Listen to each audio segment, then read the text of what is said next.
This February, I embarked on perhaps my most wild adventure to date. My buddy Sam was hosting a trip to the remote jungle of Southern Guyana, and I had expressed interest in joining. He warned me that this was a proper expedition, sleeping in hammocks, killing our own food, manning our own safety, but all I heard was that the fishing was worth it. So I packed my bags and booked a flight from Sydney to Georgetown. I was able to align flights with the guys in America before routing south. The crew was solid, with many of Sam's old college mates and an absolute gem of a videographer named Jesse Males, who was there to film the story of our trip and to give all of you some professional footage to enjoy. There are safer places in the world than Georgetown, so we made our way to a nearby hotel and settled in for a 3 a.m. pickup the next morning, which was in less than 4 hours. Before I dive into the adventure itself, I need to mention that an enormous part of this trip was the packing. So I'll link my separate packing video above here now so that you can watch it later if you'd like. From there, it was an hour flight to Lethem, a small village on the Brazilian border, where we would drive another 4 or 5 hours in a stuffy van. Edit, 2 stuffy vans, but what's a road trip without mechanical issues, right? Nice and cozy back here, boys. Come sit in my lap, I did not ask for this, Paul. Don't put this on me. There's hope in the vehicle. We see All right, water. new plan, guys. We're swimming up the Rewa. I would swim right now. Then we were to split up in boats for another 4 to 6 hours, depending on which boat you caught. Here we We are. are here. That's April. Oh, hi. Nice to meet you. Nice to meet you. So you figure a 4-hour boat ride? Yeah, around there. That's gonna be around. It's gonna be faster with the big boat, but with our small boat, it's gonna take a little longer. Yeah, we're gonna ride in the bass boat, and then they'll take all the shit. By nightfall, we were scheduled to arrive upstream at our camp on the wild Rewa River.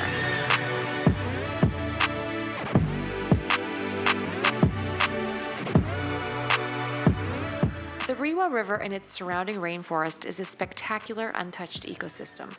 Birds and monkeys screamed and squawked, and huge caiman popped their heads up in the wake of our boat. Waiting for us at camp was outfitter Jules Fredericks, a native of Lethem. This is so amazing.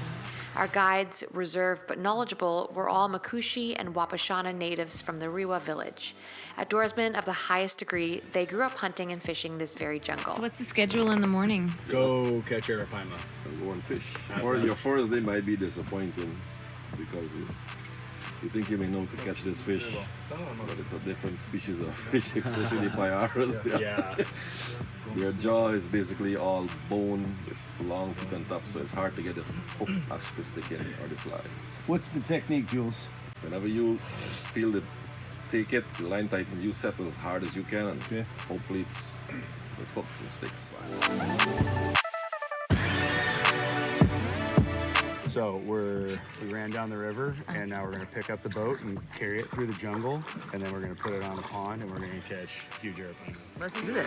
Capybaras, anacondas, jaguar, and otters all inhabit this incredible terrain, as do ancient, uncontacted tribes that I was happy to leave alone. Then there are the jungle fish. So this little lagoon has happened because at some point the water was high and it flooded over?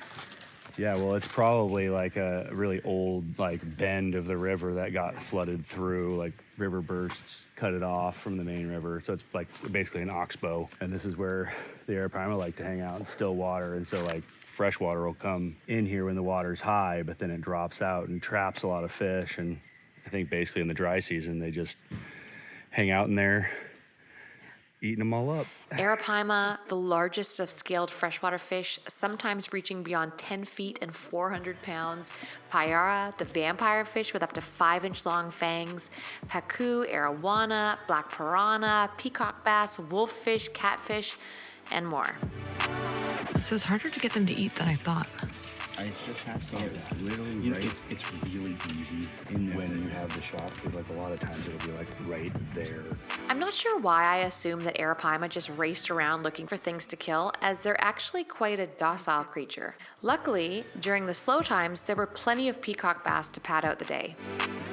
Nights were always filled with entertainment, from bathing on the lookout for encroaching caiman, to handlining for catfish and collecting table fare. Rub the bones together so you can hear that sound.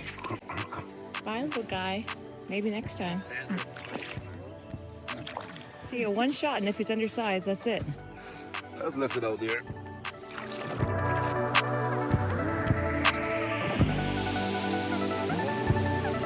Oh my God. That was impressive. Whoa. Okay.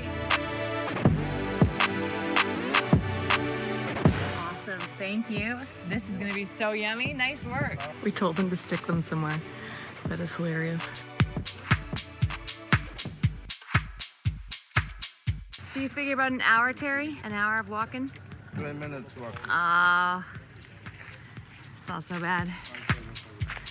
Head guide Terry was quickly becoming my go-to So resource. the guys this morning woke up early and carried a boat all the way through here. Talk about seriously good guides, thank you. Knowledgeable and no nonsense, he spat facts, didn't fill the air with noise, and kept on the lookout for hunting opportunity. Basically the perfect man. Mostly though, he answered my questions without annoyance, which is easier said than done. Status update. So we've gotten in. Yesterday we went for Arapaima. Today we go for Arapaima. I did end up catching an arapaima, but Jesse captured all that goodness while I was busy getting my ass beat. So, coming to a film tour near you. In there in the water to take a photo. Yes. Fish.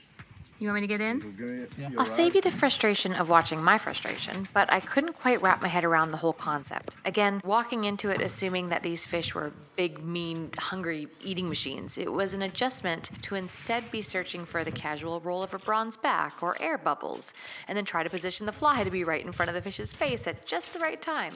And to be clear, by just the right time, I mean at just the right time to annoy it.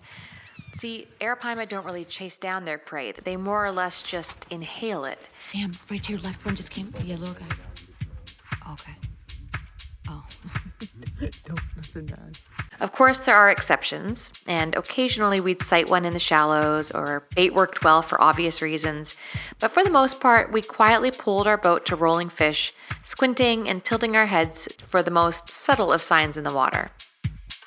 Arapaima are fascinating creatures that take in air using a modified swim bladder that opens into the fish's mouth and acts as a lung.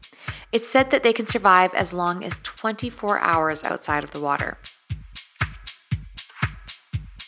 I also learned that arapaima have a fascinating method of rearing young where the newborn hatchlings stay close to their father's head for protection. He'll even keep the young inside his mouth sometimes for better protection, at least until they're old enough to go their separate ways. Now, let's talk about these little f***ers, the piranha. Equally vicious and delicious. Apart from the piranha were the tastiest thing we ate on our trip. April, now we remember a spatchcock. No, it's the cut. It's the presentation.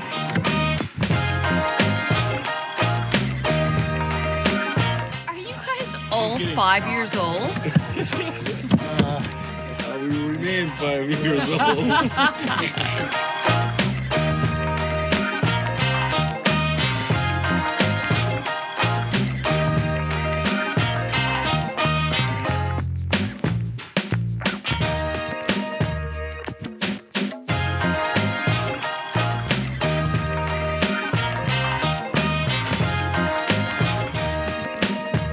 Keep it right like that. Oh, that's a pig of a fish, too. That's a horse. Holy. Thanks, Sam. Other notable culinary mentions were Brazil nuts, Looks like this. Inside you can see the nuts. Where's the tree itself? Is it this big one? This big guy? Very cool. Thanks, you guys. That was awesome. We interrupt this programming for Brazil nut sitting. birds,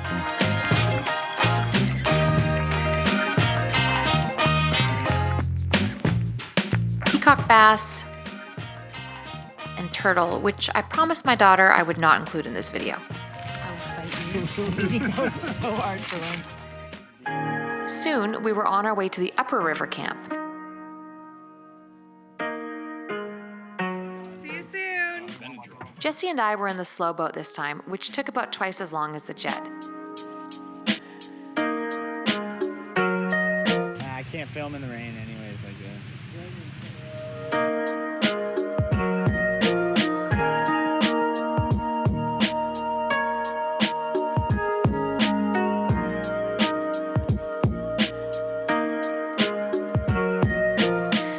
best of it with fishing, working out, and off-roading. Oh dear, he's seriously punching it. Oh my god, get ready. Oh. Yeah, Dad.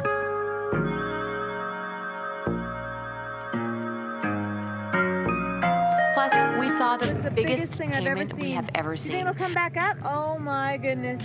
I saw the guys see when it came Yeah, I saw him, but Tell me that would not, come on, that would eat a person. Yeah. Yeah? They're aggressive.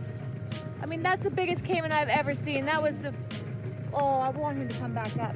How big do you think that was? 12 foot. 12 feet?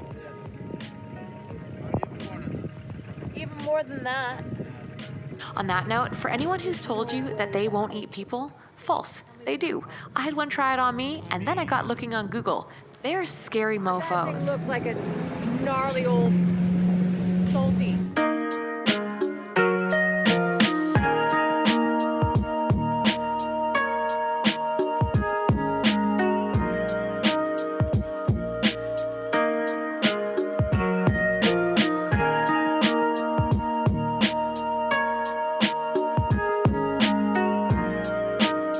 We arrived at camp just in time for an evening fish. That is a huge piranha. There's great sunlight. You tilt it a little. There you go. what the fuck is this, dude? You would catch one like that, dude. We're fishing that fly stand here. I can do it. Oh, this one? Yeah, the little guy. Oh yeah, that little. Is guy. that yours to unhook? Oh man. Looks like a shrimp. What kind of catfish is that, Terry? So funny.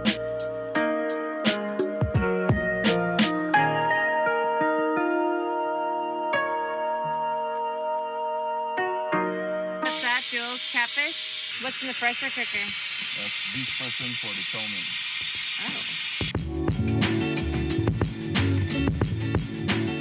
The next day, it was back in the little boat and straight up to the falls.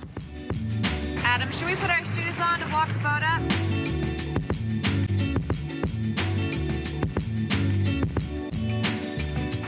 On our way up to the falls, because that's what's happening. The gradient's changing.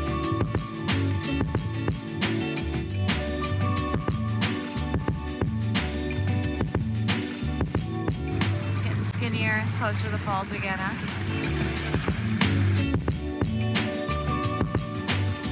The guides still speak in whispers of the shadow people here at the falls. They find bait scraps, carvings in rocks, and footprints in the sand. Bugs, the youngest guide's father, once followed one of them down a trail and died unexpectedly a week later. Anyway, needless to say, we didn't overstay our welcome. What we did do was fish. Work it. Oh, he missed it. I moved it right when he ate it. On it. I was busy, so I wasn't able to capture it all here, but it's looking like you'll be able to find the full fishing version in next year's film tour lineup. That was really exciting. That was the one that I wanted. Tell me Time to go about home. it. No, just Tell me kidding. about I thought I'd save the best for last. A monster arapaima that Sam brought to shore and some injuries that went alongside it. What a thing of beauty. There's a one branch right there, you see? I picked it. We'll get it after. Thanks, Terry. Do you want to jump in one photo with us? I want to get like some video of that head. Sam? What? Oh, I whacked my whole foot on that thing. We'll deal with that later. All right. Priorities.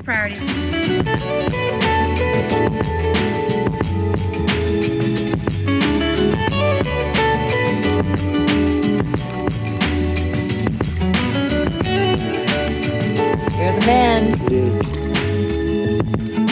Thank you so much. Clean. Clean. Nice. Once the blood is running out, We're good to go. tweezer please. We have like some real sharp ones here. Oh, I don't have This tweezers. tweezer here, we'll get all this. Oh, you got it. I felt that. Whoa! The rest Damn, of them girl, you sucked. didn't even. Look at that power. Oh yeah, I saw it. I felt it. Thank you. That was in there. May keep that one as a souvenir. in their like swimwear. That's the one that we released. The RFL one.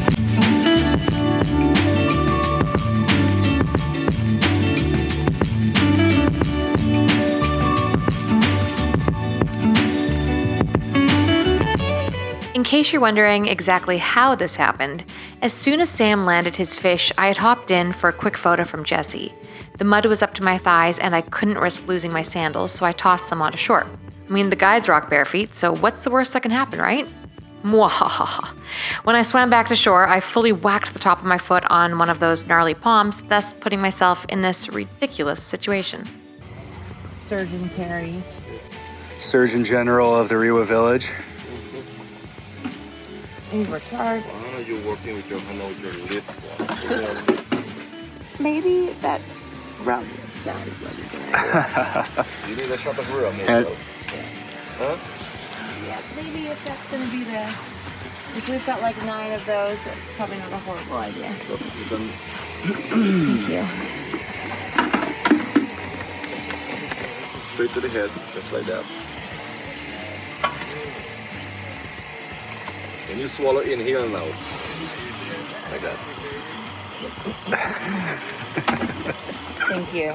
Over 20 spikes, several hours, and too many swigs of rum later, this non-drinking girl's foot was back to normal. My liver, however, not so much. I am embarrassed to say that all my hard-earned water consumption was lost that night to the bushes, but I certainly wasn't the only person who felt the wrath of the week. Here are some honorable mentions.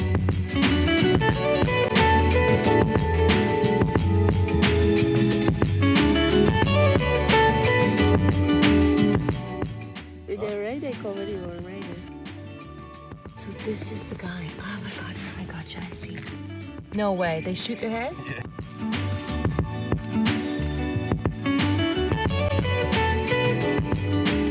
No, that was the arowana. Arowana? We get stuck under with woods, so I went to take it out. And the guy was attacking the fish, so when I put my hand, it just grabbed my fingers. Yeah. The piranha did. I think he was jealous of my finger. Just lifted up my bag to find a scorpion. That is a scorpion, right? How did they let's get like black thing here. Yeah. That's where the sting is. Blacktail. Yeah. Oh, really? Yeah. Oh. This guy stings. But he won't kill you though. Yeah. Poison. Oh. Slow death.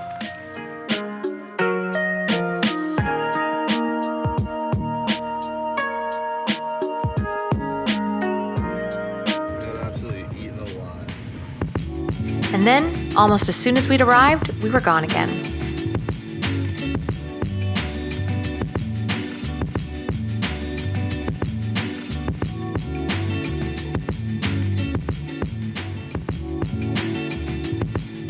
With a quick stop into the village to say hello to family, we eased ourselves back into civilization, and I got my head in the game for the next adventure, Chinook salmon fishing in New Zealand, which I'll be sharing here soon.